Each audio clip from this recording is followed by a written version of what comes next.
Hello everyone, my name is Ajish, and today I'm going to be your host in today's episode of Tech Tutorials. This is episode 1.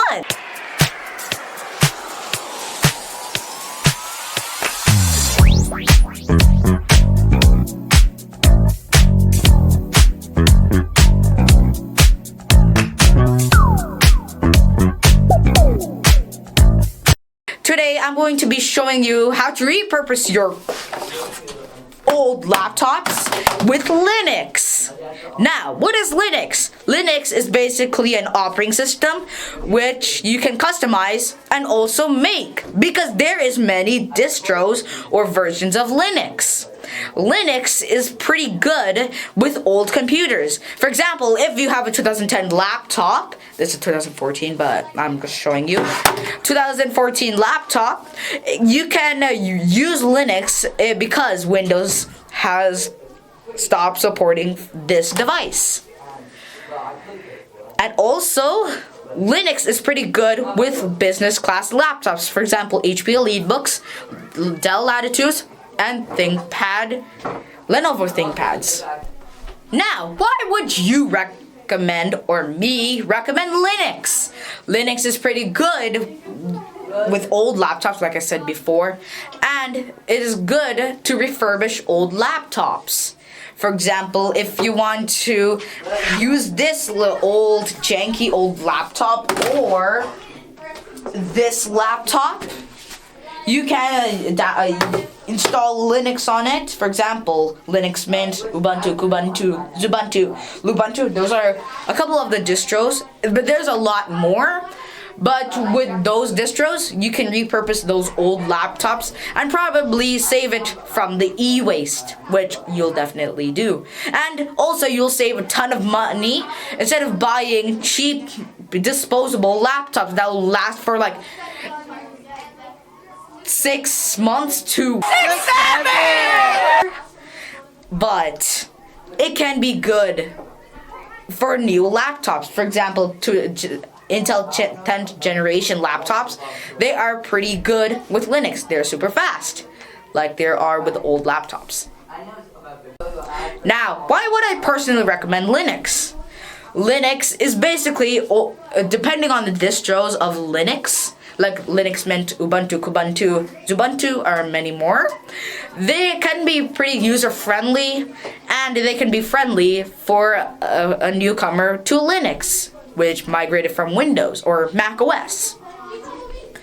But also, it also has some pretty good app support. For example, Google Chrome, Firefox, Discord, Spotify, and many other applications, but not Adobe. But there are plenty of other applications, for example, Kdenlive, Audacity, VLC Media Player, and so on. Now, let's get started with repurposing one of my old laptops that I have in my house. It is from 2013. It is an Acer TravelMate P243. So come, let's go. Away, waddle, waddle, till the very next day. Bum, bum, bum, bum, bum, bum. The first thing needed to install Linux is to make a bootable USB to install Linux. So you're going to grab any spare USB you have. Well, like 16 gigs is recommended, but you can use 8, but not recommended. And we're going to download an ISO. In the Linux community, newcomers for Linux can use Linux Mint,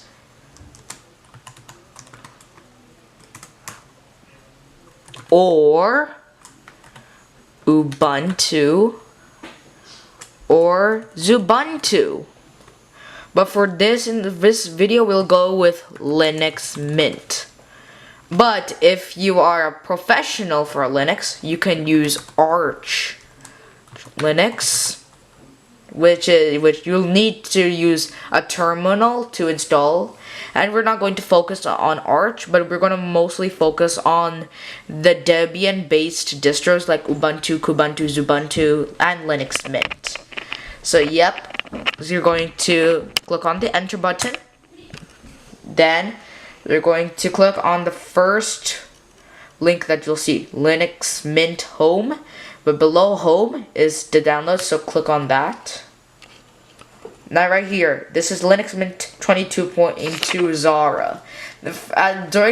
Currently, this is the most current Linux Mint version. So yeah, we're going to use 22.2 Zara. There are 3 desktop environments: Cinnamon, which is sleek, modern, and innovative, which is basically maintained by the Linux Mint community. And then we have the XFCE, which is light and is maintained by other people, which is outside the Linux Mint, but uploaded to the Linux Mint servers. And we have Mate, which is also light and is also maintained by other people, but it's on the Linux Mint servers. So we're going to download Linux Mint 22.2 Zara. Click on the Cinnamon edition, which is the Cinnamon desktop. You're gonna go to the black button, download. You're gonna click on that. Now Linux Mint 22.0 Zara. You can scroll down. Information. You can see the installation guide, any announcements, release notes, and a torrent download if you know how to use a torrent. And also the size, you can figure out the size and use any gigabyte USB that is within that size limit. Now you're going to scroll down. Authentication, you don't need that. Now you're gonna go down to download mirrors. Now on the top, if you're downloading Linux Mint Debian Edition 6, you'll see 64 and 32-bit, but since if you're downloading Linux Mint Debian Edition 7 or Linux Mint 22.2 Zara, you'll only see 64-bit, so you can't use it on the older 32-bit models. And this is the location. This is the locations, and this is the mirror. So there's World Siku, World Linux Mint, World Rackers. But if you're living in Canada, which I and the people watching this video are, you can use the Canada mirrors, or if anyone's watching from the US, can download these US mirrors. And there's also loads of other countries in this list. For example, France, Germany, so like that. But we're going to use World Linux Mint because, you know, it's maintained by Linux Mint. So you're going to click on that, on the Linux Mint, or like any of the blue text. And over here, you can see where you want to save it. So wherever you want to save it, I'm going to save it to my downloads, but you can save it wherever you want. For example, on the desktop, documents, pictures, anywhere. But we're going to download it in the downloads for myself. But any location for you is fine. So after choosing a location, we can go click on save.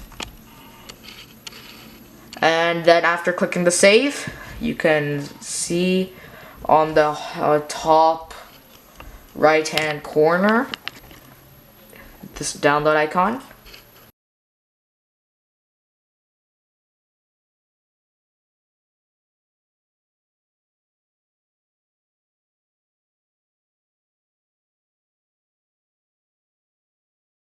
After some time of installing whatever Linux distro that you've installed, you'll see an installation complete message.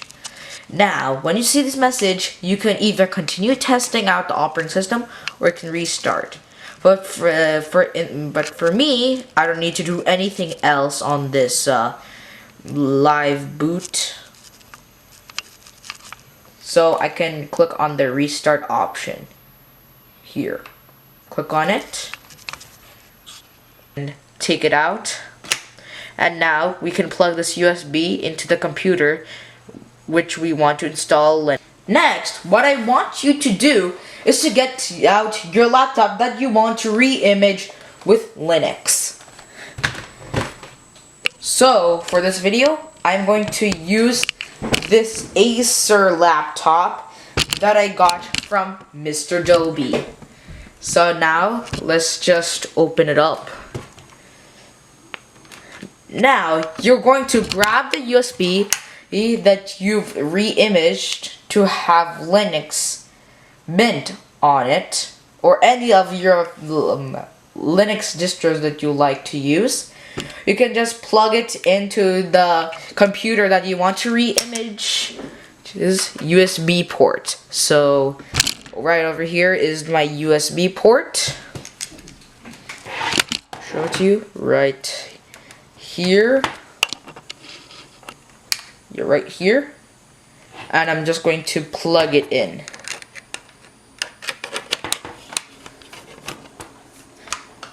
It should fit perfectly into the USB port, so yeah, it's like that.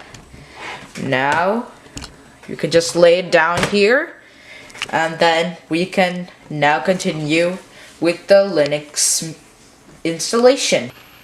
And then it will restart. Now over here, you may see this, please remove the installation medium, and then press enter. So, you, with the USB that you have, unplug it, then you can press the enter key wherever your enter key is located on your keyboard. So there, and then it should restart. So let's just wait for it to boot into Linux Mint. So once you're finished creating your USB on Rufus, you'll see the ready icon, which means it's fully complete. So you can click on the close option. If you're using Ball and Etcher, you will see the one flash complete. If you see that message, that means you can just straight up close the app, like click on the X. So you can click on Rufus, you can click the close. And with the USB plugged in, you can. Oh yeah, and also for this process, you should also have your laptop plugged in, obviously. Okay, so now what I want you to do is to figure out which key is going to boot up to your boot menu. Now, the reason why I want you to go and boot it from the boot menu is because if you don't go there, there may be a chance that it will automatically boot into your hard drive, which you don't want. Now, you need to identify which boot key your computer uses. So, for any ordinary laptop, you're going to spam the F12 key, which is right there, this key. If you're re-imaging an HP laptop, you're going to spam the F9 key. But since this is an Acer laptop, I'm going to spam the F12 key. So now we can turn on the computer and boot into the boot menu. So now we're gonna turn on the computer and spam F12. Ready? Here we go. Turn on, spam. Now this is the boot menu. Yep, so right here. If now you need to find a USB hard drive. If you can't find it, try using a different USB port if you have one. If it still doesn't recognize and you tried all the USB ports, maybe you have to format it again to have a different boot partition. If you tried MBR, try GPT. If you tried GPT, try switching to MBR. So that means if you formatted your USB into UEFI, tries and doesn't show up, switch to Legacy BIOS. And if it doesn't work on Legacy BIOS, switch to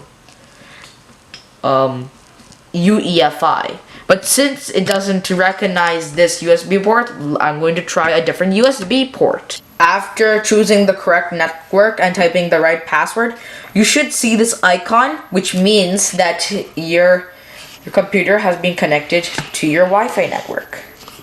Now what we can do next is we can go to the top left corner and double click install Linux Mint. Now we can give it some time to load into the install page. So let's wait. Now you'll get to this section of the installation. Now this is the installation type, which is very important. If you have like another operating system in this, you can do install and you want to install it alongside it. You can do install Linux Mint or any like Linux distro name alongside the operating system that your computer has. But it has to be text for this to work. Doing that, you can click on the continue option at the bottom, and then you can resize your partition, and you can go from there. So over here, it may differ, but this is your other operating system, and this is the Linux Mint or any of the distros that you're choosing to install from. So, but you can. If you're not doing that, you don't decide that, you can go back. But since this our like tutorial is going to show like empty, and you want to erase everything from your drive, you can go with the erase disk and install whatever Linux distro that you're using. For me, it's Linux Mint option. So you can click on that if you want to erase everything, install whatever Linux distro you have. Now you can, after selecting anything else, you can go click on the continue button on the bottom right hand corner of the install window. But you can also install something else. You can partition your drives yourself, or choose multiple partitions for Linux Mint or any other Linux distros that you're going to install. Now you can go to the bottom right hand corner of the install window and click on install now. Now there's a confirm window, write changes to the disk. You can click on continue. Now it should detect your location if you're connected to the internet. If it doesn't work, maybe your CMOS battery is dead, but you can select which location you're using. But I'm living in Toronto, so Toronto makes sense. So we can now go to the continue option at the bottom right hand corner of the install window. Click on continue. You can put your your login details. My name is just Mr. Linux Man, and you can choose your computer's name. So let's just use it as, let's just name it test for test. Text for test. Sure, why not? Now you can choose a password. I'm just going to do 1, 2, 3, 4. You should definitely choose a secure password. I'm just doing this because it's just for like how to install. So you can confirm our password again, and then you can log in automatically, or I require my password to log in. Just for security purposes, you can use this. If you don't care about your security, you can just do log in automatically. And you can also encrypt your home folder if you want extra security and you're adding multiple US users. That's fine. Now you can click on the continue option at the bottom if you're ready to go, and you can't go back. It's installing Linux Mint. So let's just give it some time, shall we? Now after some time, you should get to this screen. Welcome.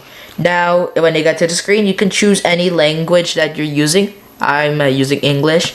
Now you can go to this corner of the window and press continue. Now you'll see the keyboard layout. You can choose any keyboard layout that your computer is using or what you want to use. Now you can also, after selecting your keyboard layout, you can also try out your keyboard layout. So I can just type, like, let's type in my name, Mr. Linux Man. Yeah, so it works perfectly fine. So we can go to the bottom right corner of our install window and click on continue. Now let's give it some time because, okay, so now since you connected to the internet, installing multimedia codecs is going to be definitely needed. Installing multimedia codecs will be required to play some video formats and to properly render some websites. So if you want that, you can click on that. If you're using any like Ubuntu based distros, you can download updates and install graphical and Wi-Fi drivers, which is pretty useful if your computer has not, if the install media has not detected the Wi-Fi card and camera. So after clicking that, if you want to do your secure boot, if you're using UEFI, you can do that, but since I don't want to, you can just turn that off by clicking it. Now, some of this installation processes may differ for each distro, just letting you know. Now, at your install window, you can go to the bottom right corner and click on the continue button. Afterwards, the drive formatting option should come up, but it may take some time, so you should be patient. Now after some time you should get to this screen. Welcome.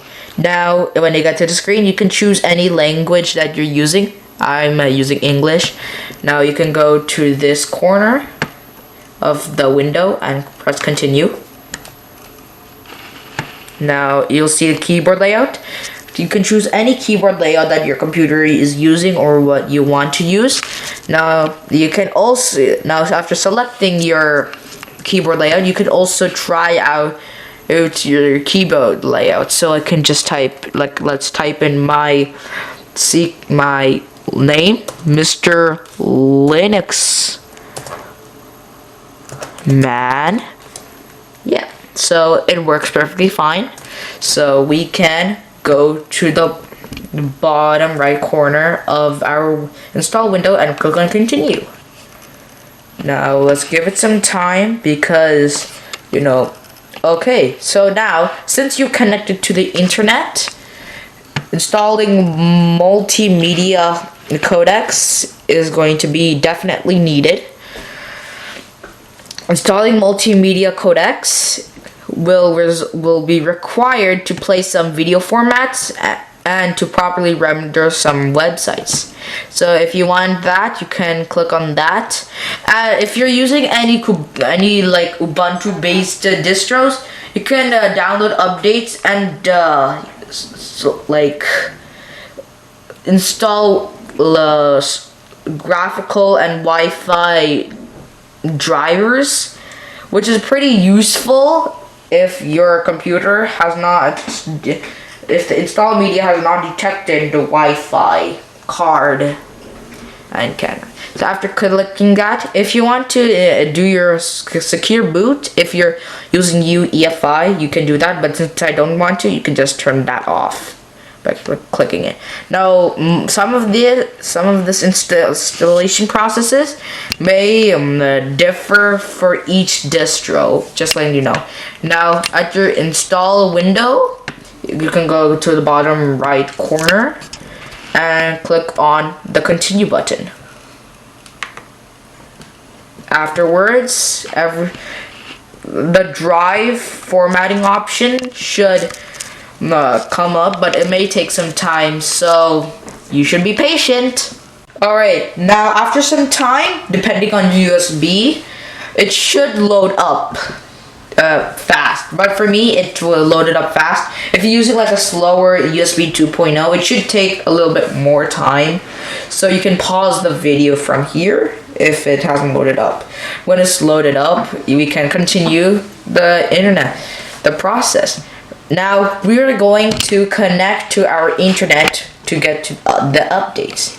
So what you're going to do is to click on the Wi-Fi icon like this, or anything that's related to network. You can click on it, choose your Wi-Fi network, and then you can type in the password. So you can go from there. After choosing the correct network and typing the right password, you should see this icon, which means that your computer has been connected to your Wi-Fi network. Now, what we can do next is we can go to the top left corner and double click Install Linux Mint. Now we can give it some time to load into the install page. So let's wait.